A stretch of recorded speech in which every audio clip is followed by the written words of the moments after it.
Good morning and welcome to the show. This morning in the studio we have nurse practitioner John Hypes. When was the last time that a doctor or someone did a house call for you? It's probably been a really long time. Well, John Hypes, nurse practitioner, is with a firm called MD2U. Yes, sir. Very cryptic. MD2U, doctor to you. Welcome to the show, John. Well, thank you for having me. Yeah, thanks for coming on. So this is like a really old concept of making house calls, and that's the way doctors used to do their business in the old days. I guess a country doctor would hop on his horse and go out to the farm and see the youngins or whatever. But nowadays, people are very busy. Doctors have a huge workload, and how could they possibly do house calls? We are interested in those individuals that have a difficult time getting to their primary care provider. So it's really not for everybody. It's for people who can't get to a doctor, right? Correct. We are looking for those individuals who are homebound or housebound, and they are just unable to seek the care that they need. So instead of suffering and not receiving that care, I take the care to them. That's an awesome concept. Several years ago, I delivered Meals on Wheels, and I saw people in that condition, people who couldn't get out for food, let alone a doctor's appointment. So it's just a great idea.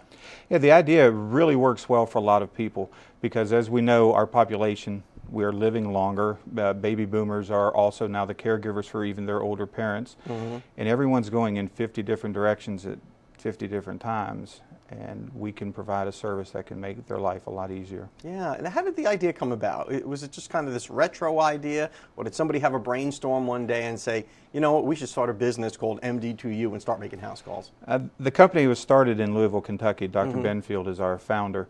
And while he was working as a resident, he noticed that a lot of people use the emergency room as their primary care.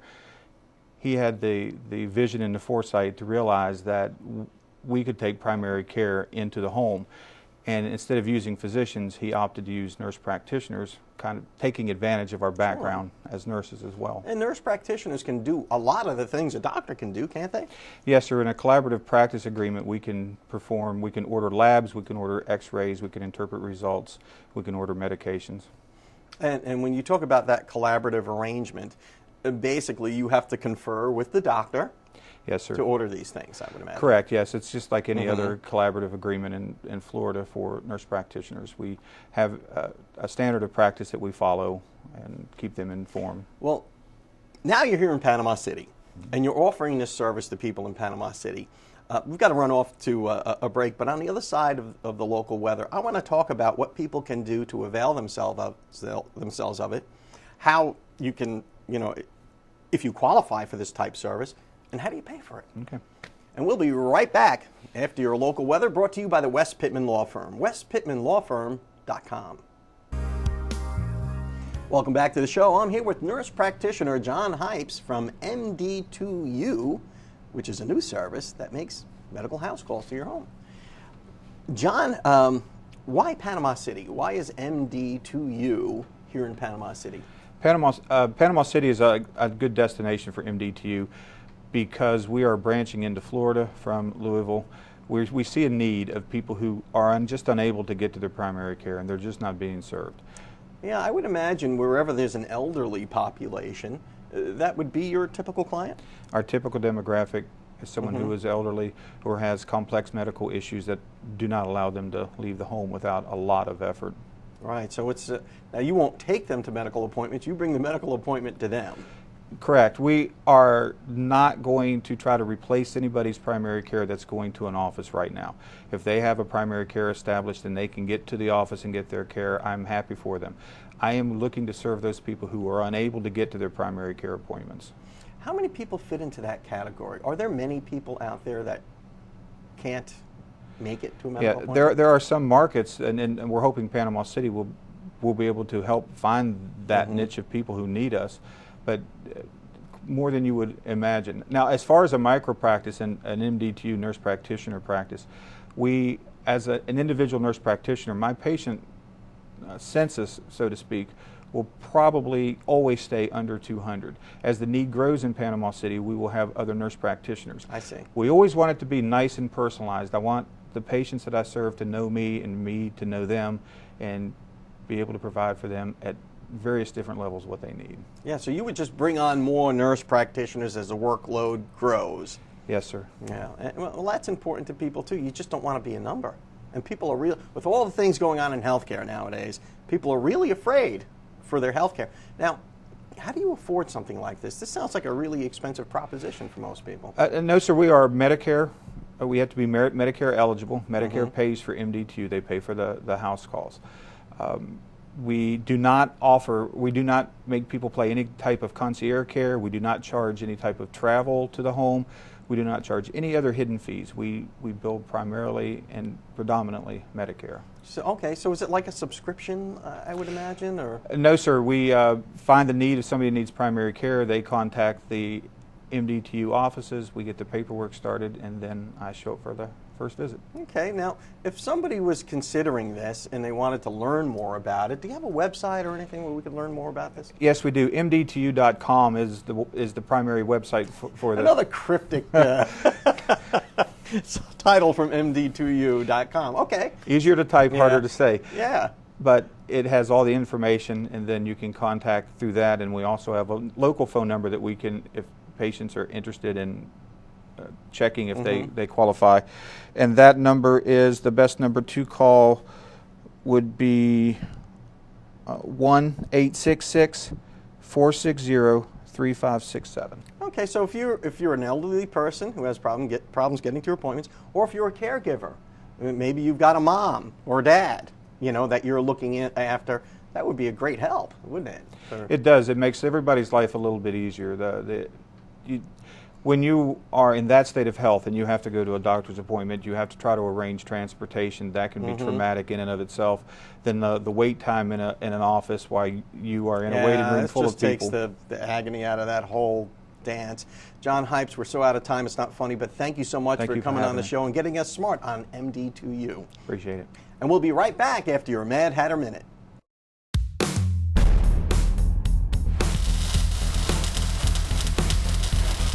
Hi, this is David Lovett, and this is your Mad Hatter Minute. There are 3 things that may make your car run: fuel, fire, and air. Today, we're going to be talking about the air and the air intake system. Early automobile intake systems were very simple air filters connected directly to the carburetors. A modern automobile intake system has 3 parts. It has the air filter, the mass airflow sensor, and it has the throttle body. Air enters the engine through a snorkel tube located just inside the hood. The raw, cold air comes in contact first with the air filter. A particulate air filter is a device created of fibrous materials that removes the dust, debris, pollen, and bacteria from the air before moving into the engine. The filtered air then continues through the snorkel tube to where it reaches the mass airflow sensor, or commonly known as the MAF sensor, M-A-F sensor. Mass airflow information is then transferred digitally to the electronic control unit, or the brain of the vehicle, for which it tells how much air is entering the vehicle and how much fuel should be distributed in connection with the entry of the air. The throttle body controls the amount of air being distributed back into the engine. Whereas the mass airflow sensor measures the air, the throttle body actually controls the air. This in turn controls the amount of fuel ratio to be delivered back into the engine. And keeping a clean air filter, keeping a clean throttle body creates better running vehicles. I'm David Lovett, and this has been your Mad Hatter Minute. Hey folks, this is Joshua Brown with Mad Hatter on 23rd Street. Is your check engine light on? If it is, text MADHAT28, that's MADHAT28, to 24247, and we'll check it for free. Welcome back to the show, and now it's time for your pet health tip of the week from Dr. Stephen Favaloro from Forest Park Animal Hospital. Doc, thanks a lot for coming back on the show. Absolutely, love to. We talk a lot I dogs, but there are people out there that consider themselves cat people. Oh, absolutely. I mean, what is the deal with cats? I mean, I think they're a little weird sometimes. A lot of people misunderstand cat behavior, because the things that they do are just like, what are you doing? Yeah. A lot of people, one of the biggest things we have people bring cats in for, inside cats, is, mainly is they're going outside the litter box. It's like, they're creatures of habit. Why are they all of a sudden not going in the litter box? Yeah, what's up with that? So mainly, like, common things like, Are they like usually territorial medical. like that? They're very territorial, but Yeah. you know, when they have bladder issues, like if they have inflammation of the bladder, which we see a lot either due to diet or stress, you know, they'll go outside the litter box, and the litter box all the way across the other side of the house. They're over there in the other room, and they get that burning inflammatory sensation, and then they'll go. Or some of them will just go right outside the litter box. And other times, if you look at it through the cat's eyes, when that's kind of the focus of trying to understand their behavior, you know, is the litter box too dirty? You know, is the substrate or the litter, you know, different? You know, did you change litters? Because you know, they get in there and like, what's up with that? That's not. They'll jump out and they'll go right next to it. Creatures of habit. Or they'll associate it with something that's like been a negative experience. Like if you have a dog that loves to stalk the cat when it comes out of the litter box, or if you have like by the dryer and the buzzer goes off when they're going in there, that'll scare them, and so they'll associate the litter box with a negative experience.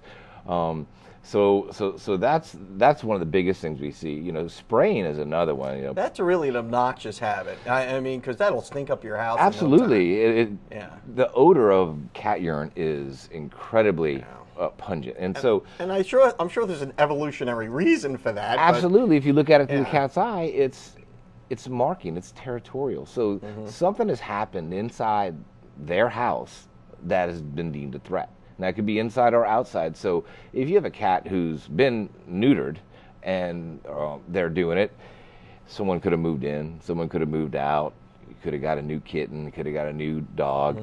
There could be cats outside. So that's them their staking house. Their claim. Absolutely. I mean, and that's what they do when they're in the wild. They will spray to mark their territory. You know, we were talking before the interview. What was it? Dogs have owners and cats have staff. Exactly right. I mean, because they're not so like loyal, if you will, as a general rule, and need all the attention. A dog does. You know, a dog, one person pet me for an hour. Cat's like 15 seconds. I'm going to go to the next. And they're person. a little more independent. You don't have to be afraid a cat will wreck your house so much as maybe a dog. Well, I guess that just really depends on the cat, because you know, that could lead us into talking about how many people come in and it's like, man, my cat is scratching up my furniture. It's not like the cat's like waking up and going, I'm going to systematically tear up every piece of furniture in this house. They have to scratch. Even the cats that have been declawed, you'll see them, they'll still do, it's a stretching exercise. It's also therapeutic for them. And of course, cats that still have their claws, you know, they have to keep it down. It's also marking, it's instinctual. So even if they don't have cats, they're still marking that territory. So what about those scratching posts and things like that? Absolutely. Usually if they're not using the scratching post is because you think it's a great scratching post. It has been $125 in a scratching post. I've seen them. They're pretty Cat's elaborate. tearing up my $2,000 leather couch, you know. Well, because maybe the scratching post isn't sturdy enough. You know, maybe they don't like the substrate that it's on. If you think about it, usually in the wild, it's going to be on trees and it's going to be on fence posts, because not only are they making the marks, but they're also, you know, they have scent in their pads, and so they're marking it that way too. But their personalities are so different from dogs. I mean, Absolutely. dogs are a little more needy and seem to be a little more loyal, where cats are kind of like, you know, they're a little ambivalent toward you for the most part. You know, a lot of people That's say the impression I get, at least. Cats are autistic. Yeah. And having an autistic child, I would say that there's certain behaviors that are very similar. They don't have any impulse control.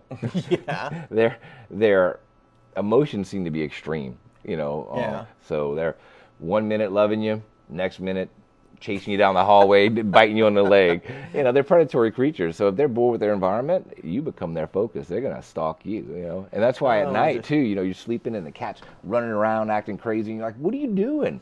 Well, they're nocturnal hunters. You know, that's what they do. Dr. Favre, that's an understatement. But thanks so much for stopping by again and getting us smart on our furry friends. Thank you. See you next time. Yes, sir. We'll be right back after these messages. Welcome back to the show. I'm here with John Finch and Alan Roberts from Sunshine Shuttle. There, I said it.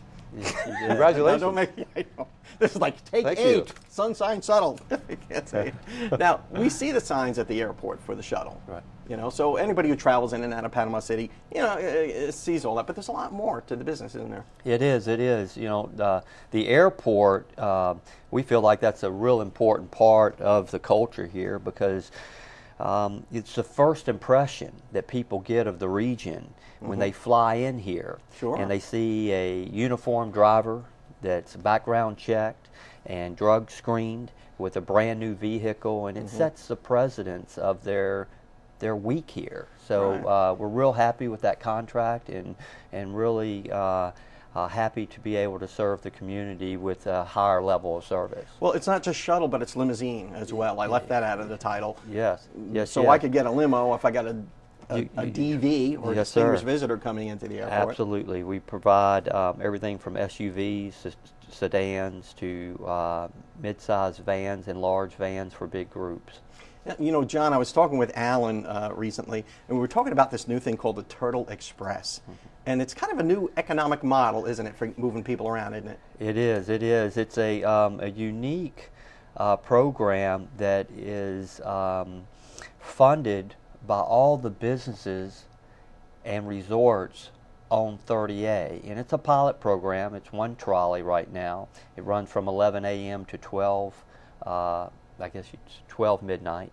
And all the businesses Pay for it. Pay for it. And for so the it's riders, free. it's free. It's Hold on, back up completely the free. truck. It's free. Yes, and, yes. You know, And and that's what makes this program. When you Makes it research super programs, attractive for when people. when you look at programs across the country, and you see the private programs that are free to the end user are by far extremely successful. And Alan, you've done a lot of research on that. I've researched this all across the country, Don, and I can tell you right now, I haven't found anything like this. And I hope that your viewers aren't typing in now and saying, "Oh, I know one in San Diego," because I haven't found any. Yeah. And this is a system that John and I like to call transvertising. Basically, we're transporting people and we're dropping them off at your business. It's a way of marketing. Sure. I mean, you're guaranteed customers at your doorstep. And it's not a government thing either. I mean, No, this sir. this is like a private solution to really a public problem, because anybody who's tried to drive around here sometimes during the tourist season, Oh, yeah. it can get messy. Yeah. We've got to run off to a break right now, but on the other side of that, I want to talk more about this Turtle Express and some of the other things that you're doing out there at Sunshine Shuttle and Limousine Service. See, I Three said times it. fast. I can't even do it one time. We'll be right back after these messages. Welcome back to the show. I'm here with John Finch and Alan Roberts from Sunshine Shuttle and Limousine Service, and we were talking about the Turtle Express. And the Turtle Express is this economic model that basically businesses pay for the shuttle so people can ride free to get to their businesses. Now, where does the Turtle Express run? Right now, it's on 30A, and there's a from 83 to 395 is the area in which we have chosen to start this pilot program. And Don, we've got quite a few phone calls from other businesses on 30A that have now signed letters of intent to subscribe for next year. So we're looking to expand that program on 30A and bring in additional trolleys next year. And our vision is, and I think everyone's on 30A, is to eventually see 4 to 5 trolleys moving from one end of 30A to the other end of 30A. And we're hitting every stop about every 30 minutes.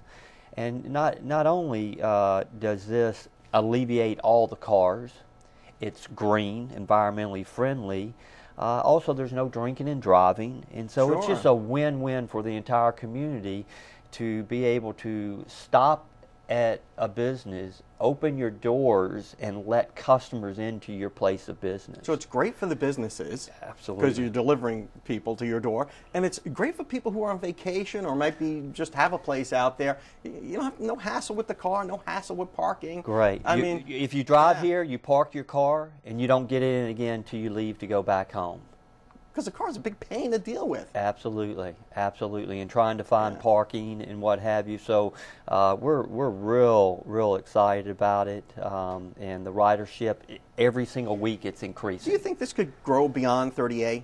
Absolutely, absolutely. We're already talking to parts of Panama City Beach, and is also Scenic 98. So we're in those conversations right now.